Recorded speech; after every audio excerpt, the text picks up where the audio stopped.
was presented with a question this morning at church, and one of the visitors, he asked, how can I get to the place or the point of loving Jesus? He hears everyone around him say how much they love Jesus, but he wasn't there. And I really appreciated how transparent he was. And I wonder how many people are watching videos on the internet, like possibly this video, and they hear us professing our love for Jesus, but they themselves struggle with getting to that place. And I shared with this person, I was like, imagine you're dating someone. Initially, you have that initial reaction where your heart flutters, skips a beat, and you smile, or you want to spend more time with this person. But the only way for your love to really develop and mature or go deeper in love with that individual is the amount of time, the quality of the time, the quality of your conversations.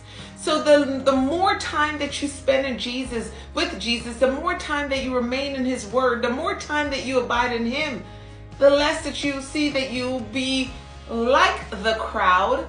Because in Luke 9, right, Jesus asked his disciples, he asked them, who does the crowd say I am? Now you tell me, who do you say that I am? And if we had to compare the crowd versus the disciples, the crowd was there to get fed, right? Let's just keep it real. The crowd was there to get fed, and they were there for entertainment because Jesus performed so many miracles, and he broke a few fish, some bread, fed thousands upon thousands, and had leftovers. But my question to you is, are you ready to separate yourselves from the crowd and start following Jesus? Now, I'm going to keep it real. It comes at a cost, right? It's expensive, for one, to follow Jesus, because sometimes Jesus, or I won't even use the word expensive, it's costly.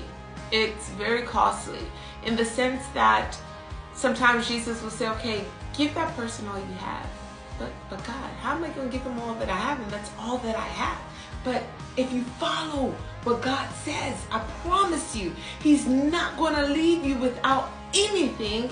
He's going to bless you, but he's just seeing if he could trust you with the little that you have in your hand.